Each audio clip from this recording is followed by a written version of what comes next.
आप सभी का हमारे YouTube चैनल पर स्वागत है। आप देख रहे हैं, हम बात कर रहे हैं AIB 19। तो आप सभी भाई बहन जिन्होंने अभी हाल ही में पिछले सप्ताह AIB का एग्ज़ाम दिया था और उसके बाद आपको ऑफिशियल आंसर की AIB की काफ़ी इंतज़ार है। तो मैं आज बात करूंगा AIB की ऑफिशियल आंसर की कब आएगी और उसके बाद कट ऑफ क्या रहने वाली है और पिछले वर्ष कट ऑफ क्या थी और उसके बाद जो भी आपके क्वेश्चन हैं उन सभी का हम जवाब देंगे। तो चलिए सबसे पहले हम बात करते हैं कि AIB जो 17 हुआ था, क्या AIB 17 हुआ था, उसमें जो कट ऑफ थी UR और OBC की हम बात करें तो UR OBC की, जिसमें UR OBC को 40% नंबर लाने थे, मतलब 100 में 40 नंबर लाने थे, और SC ST कैंडिडेट को 100 में कहें तो 35 नंबर लाने थे, यानी कि 35%। ये AIB 17 की हम बात कर रहे हैं। और AIB 18 से अगर आप देखें, जब AIB 18 हुआ था, AIB 18 हुआ था, इसमें जो परसेंटेज बढ़ गया था, इसमें UR और OBC का जो है पासिंग मार्क हो गया था 45% और SC और ST कैंडिडेट का पासिंग मार्क हो गया 40 नंबर, मतलब कहें तो 100 में 45 नंबर UR अनरिजर्व OBC को और SC ST को 100 में अब बात करें तो 40 नंबर लाने होते हैं। वही सेम प्रक्रिया इस बार AIB 19 में भी है। UR और OBC को इस बार भी 100 में 45 नंबर लाने पासिंग के लिए, इसके लिए पासिंग मार्क के लिए, पासिंग मार्क के लिए कितने 100 में 45 नंबर, और SC ST कैंडिडेट को 40 नंबर क्या लाना है, पासिंग मार्क। ठीक है, इसमें पासिंग मार्क होता है, चूंकि अगर आप देखें तो 5% पासिंग मार्क इस बार AIB 18 से बढ़ गया है। AIB जब 18 हुआ था तो 5% पासिंग मार्क SC OBC और ST और SC कैंडिडेट को बढ़ा दिया गया था। 5 नंबर अब लाने थे AIB 18 से। तो AIB 18 में भी 45 नंबर OBC SC के लिए हुआ था और SC ST के लिए 40 नंबर। सेम इस बार भी AIB 19, अगर 19 की बात करें तो 45 नंबर UR OBC और SC ST। अब हम बात करें कि इसकी आंसर की कब आएगी।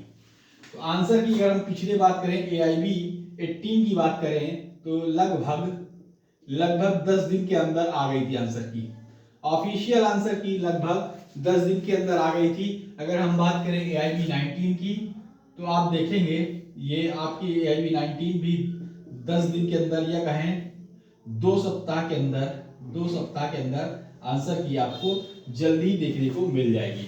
ठीक है, और इससे पहले मैंने कई वीडियोस बनाए थे कैसे आपको AIB का पेपर पास करना है, कैसे कैसे आपको बेयर एक्ट्स में ढूंढना है, क्योंकि आप जानते हैं कि 20 से ज़्यादा प्लस सब्जेक्ट हैं और उनकी सारी बेयर एक्ट्स को आप ले जाते हैं, और कैसे आपको उन बेयर एक्ट्स में आपको क्वेश्चन खोजने हैं और क्वेश्चन खोजकर उनसे आंसर दे देना है, क्योंकि ये ओपन बुक एग्जाम होता है, ये आपको भी पता है। लेकिन बहुत से भाई बहन हैं, अगर पिछली बार की बात करें तो पिछली बार मेरे ख्याल से 50% से कम अभ्यर्थी इसमें सफल हुए थे और 50% से ज्यादा अभ्यर्थी असफल हुए थे। क्योंकि AIB का महत्व आप समझ लें, AIB पास करना क्यों जरूरी होता है। जब AIB आप पास होंगे तभी आपको COP मिलेगी।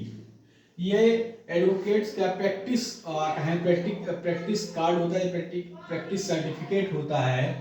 ठीक है, COP अगर आपके पास नहीं है तो आप एडवोकेसी नहीं कर सकते। क्यों नहीं कर सकते? जो कि कोई भी कैंडिडेट, नया कैंडिडेट है जिसने LLB पास किया है, LLB या 5 वर्षीय या 3 वर्षीय या 5 वर्षीय LLB पास किया है, तो सबसे पहले उसको क्या करना पड़ता है, उसको अपने बार काउंसिल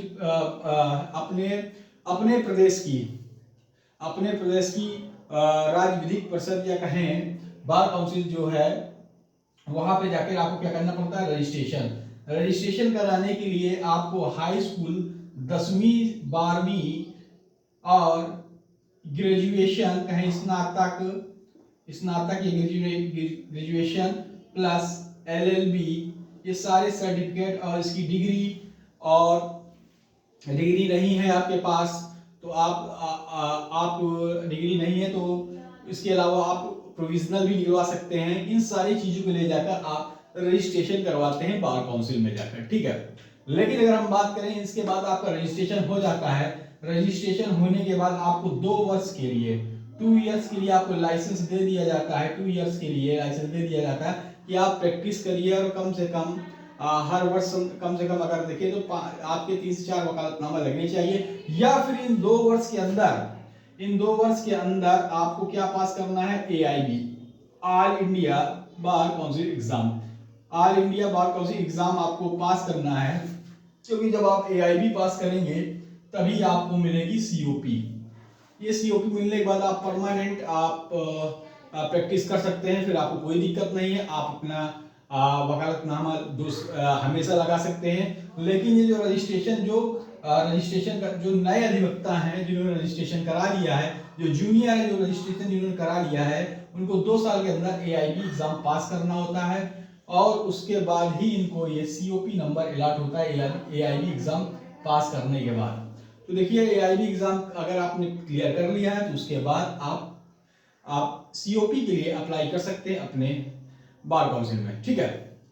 जिस प्रदेश के उस प्रदेश में आप कर सकते हैं। लेकिन AIB आपका क्लियर नहीं है और 2 साल तक इसमें एक अवधि समय सीमा 2 इयर्स ही दी गई है 2 साल के अंदर पास करने के लिए, और तो आपको उस अवधि में पास करना है। चूंकि एक तरीके से इसको आप पात्रता परीक्षा मान ले या फिर मान ले ओपन बुक ये एग्जाम होता है, बुक लेकर जाना पड़ता है। अब बुक लेकर भी विद्यार्थी ना पास कर पाए तो फिर बेकार है, ठीक है। तो कोई दिक्कत नहीं होती, आप पहली बार जा रहे हैं, अगर आपको कानून का ज्ञान है, आप प्रैक्टिस कर रहे हैं, 2 साल आपने 1 साल प्रैक्टिस की है, आप जाकर उनके बेयर एक्ट्स वगैरह आपने पढ़ा है तो आप पहली बार में निकाल लेंगे। ज्यादा नहीं, 100 में 45 नंबर OBC और जनरल कैटेगरी और SC ST को 40 नंबर।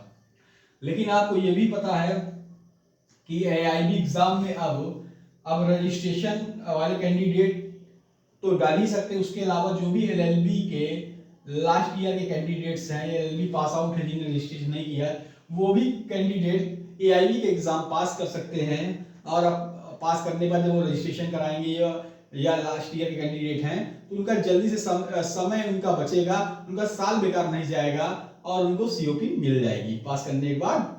और जैसे उनका कंप्लीट हो गया, रिजल्ट आ गया और उनके बाद COP मिल जाएगी।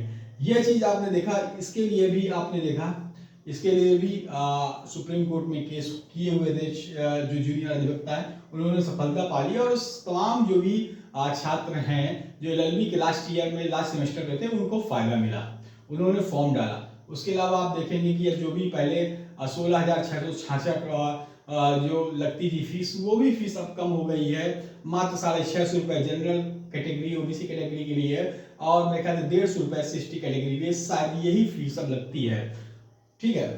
तो जो भी आप अगर और भी कोई भी कमेंट्स हैं या कोई क्वेश्चन है तो आप कमेंट बॉक्स में कमेंट कर सकते हैं, सारे क्वेश्चनों के हम आंसर आपको देंगे, ठीक है।